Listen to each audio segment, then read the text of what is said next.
Sa mga chikiting diyan, you better watch out and you better not cry dahil Santa Claus is coming to town. Pero bago pa man siya mamigay ng regalo ngayong Pasko, si Santa, namata ang nag-i-scuba diving sa Amerika, suot ang kanyang iconic red suit. At bakit nga ba ito ang laging suot ni Santa? Kuya Kim, ano na? Ang Santa Claus na ito, pinagpapalit muna ang kanyang sleigh sa scuba gear at nag-dive sa pusod ng Florida Keys National Marine Sanctuary sa Florida, USA. At hindi siya nag-iisa. Kasama rin kasi niyang sumisid ang kanyang mga assistant na elves. Pati na isang sirena.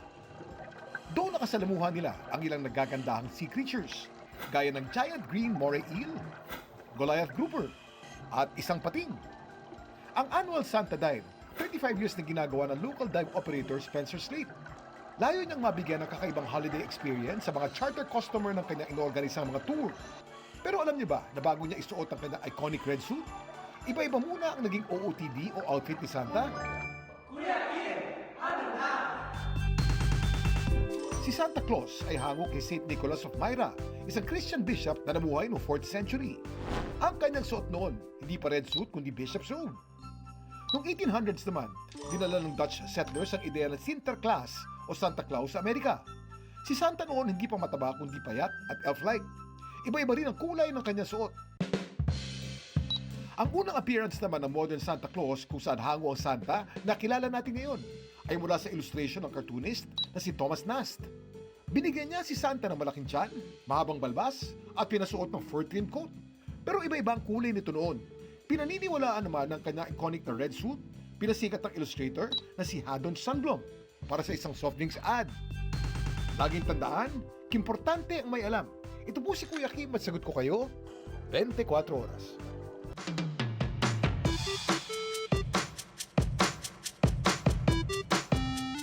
Ano po ang Christmas tradition nyo mga kapuso? Ang kababayan nating nakatira na ngayon sa Italy, ibinahagi online ang dekada-dekada ng tradisyon ng pamilya ng kanyang mister na Italiano, ang pagbuo ng Belen o yung nativity scene. Ano kaya ang kinalabasan nito? Kuya Kim, ano na? Kahit ilang taon nang nakatira sa Sicily, Italy, ramdam pa rin daw ng kababayan nating si Sandra ang simoy ng Paskong Pinoy. Gaya kasi natin mga Pinoy, tuwing sasapit ang Pasko, ugali din daw ng mga Italiano na gumawa ng nativity scene o Belen.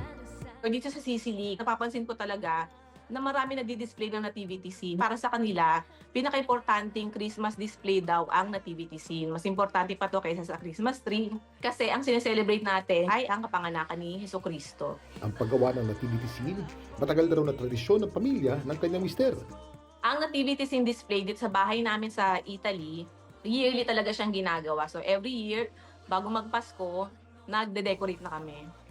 Ang bilin nila sa taong ito, na may lapad na 6 na metro, 5 araw na nilang binuo. Yung mga materials na ginamit namin dito is more on natural. Gaya nito, ang lumot or moss, tapos mga damo, tapos yung mga bahay, gawain ng aking father-in-law, gawa sa mga cardboard boxes. May tubig, parang ilog style na ginawa ng asawa ko. Kahit papaano, sa pamamagitan ng tradisyon ito, naibsan daw ng pagkamis ni Sandra ng kanyang pamilya sa Pinas ngayong magpapasko. Kuya Kim, ano na?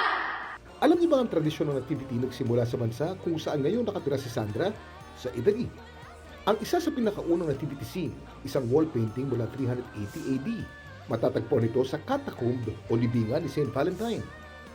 Isa pa sa tinuturing na earliest nativity scene. Nakaukit sa sarcophagus ng Roman general na si Stilicho na namatay noong 408 AD. Taong 1223 naman, gumawa si St. Francis of Assisi ng isang living nativity scene sa bayan ng Greccio. Habang noong 1291, ang skulptor na si Arnolfo di Cambio nag-ukit ng stone figures ng Holy Family, 3 kings, pati na ng ox at ass. Nakadisplay pa rin ito ngayon sa Basilica of St. Mary Major sa Rome. Sa paglipas ng panahon, ang paggawa ng nativity scene nagkalat sa maraming lugar sa mundo. Hanggang sa naging bahagi na ito ng Christmas tradition nating mga Pilipino. Kamakailan lang, pinarada sa Maynila ang mga nagagandahang bilin na ito na pinagtulungan buuin ng mga residente mula sa iba't ibang barangay sa Maynila gamit ang mga recycled materials. Ang ganda po ng bilin nyo. Bahagi ito ng taunang Belen Festival na inorganize ng De La Salle College of St. Benilde Center for Social Action. Layo ng Belen Festival na ipromote ang environmental awareness at sustainable practices sa pagdiriwang ng Kapaskuhan.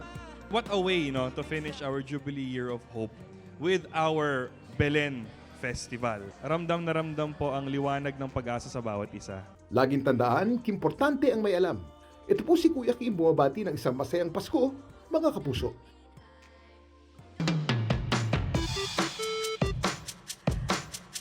Ngayong araw, hindi lang po ang Pasko ang ipinagdiriwang ng magkaibigan mula sa Cebu City. Ipinagdiriwang din kasi nila ang kanilang fur baby na itinuturing nilang isang milagro. Ano nga ba ang kwento sa likod ni Suchi the Dog? Kuya Kim, ano na? Tuwing Kapaskuhan, nagpapaparty ang magkaibigang RJ at Nana mula Cebu City para sa kanilang fur baby na si Suchi. Hindi lamang para ipagdiwang ang Pasko. Ito'y pag-alala at masasalamat pa rin daw sa itinuturing nilang Christmas miracle. December taong 2022 nang unang mag-cruise ang landas nina RJ, Nana at Louie Butot Balat na si Suchi. Nasa loob siya ng plant box sa ilalim ng puno. Wala talaga siyang balahibo. Yung sa may tenga, grabe, sobrang kapal. Hindi mo talaga siya madidistinguish na kung anong breed siya. Pinost namin siya, baka mamaya may naghahanap sa kanya or may mga nag-claim sa kanya. Pero nung makita nila yung situation, hindi na sila nag-call back sa amin. Hanggang naisipan na lang namin na i-adapt na lang namin as part of the family. Si Suchi kanila raw pinakonsulta sa veterinaryo. Very abnormal yung mga results, no? Biochem test. So, every week for 3 months, pabalik-balik kami, trial and error kami ng mga pagkain niya, kung ano yung bawal. Pero dahil sa kanilang pagpupursigi, si Suchi himalang gumaling. Mabilis yung pagtubulit ng balahibo niya. Mula noon, binuhos nila kay Suchi yung pagmamahal na tila pinagkait sa kanya noon. Hindi namin siya tinitrita sa fur baby. Parang baby talaga namin siya. Mag-isa lang kasi ako sa bahay. Meron akong kasama. Hindi ko na ma-feel na alone lang ako. Kaya bilang pasasalamat, tuwing Desyembre, sila nagpapaparty para kay Suchi. Naging tradition na mamimigay dun sa mga batang kalsada. Nagpapagames kami, namimigay kami ng mga loot bags for the kids, loot bags for the pets. Ayon sa POS o Philippine Animal Welfare Society, nitong nakaraang taon, tinatayang mahigit 13 million stray animals ang palaboy-laboy sa ating mga lansangan. Kalunos-lunos ang buhay nila. Walang nag-aaruga, walang matirhan, at walang makain. Gayunman posibleng mabago ito. Isa sa mga tinitingnan solusyon ng POS ang pagpapakapon sa mga stray animals. Sinusulong din ng POS ang responsible pet ownership sa bawat fur parent at kanilang pakiusap sa mga balak mag-alaga ng pets. Adopt, don't shop. Libo-libong rescued na aso't pusa kasi ang nag-aantay na mabigyan ng pangalawang pagkakataon at bagong tahanan. Ngayong araw ng Pasko, ipalaganap natin ang pagmamahal at malasakit, hindi lang sa ating kapwa, pati na sa mga hayop na ating nakakasalamuha. Ito po si Kuya Kim at sagot ko kayo, 24 oras.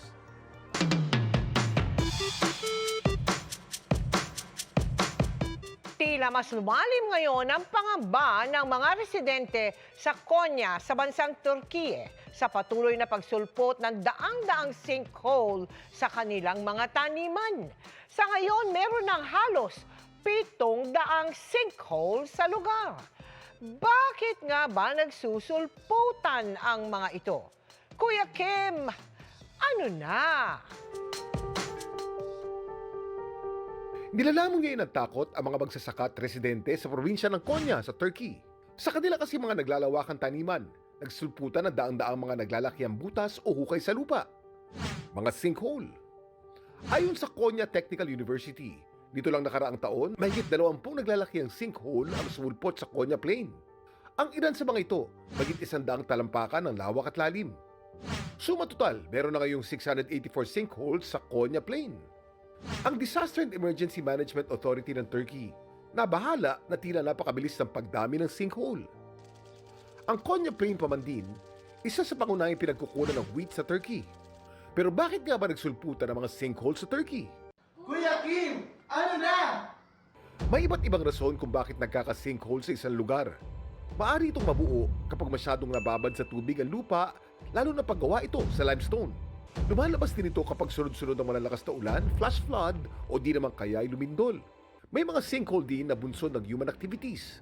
Pero sa kaso ng mga sinkhole sa Konya Plain, ang tinuturong sanhi ng mga eksperto, climate change. ang naranasan ngayong drought o tagtuyot sa Turkey at ang extensive groundwater extraction sa lugar.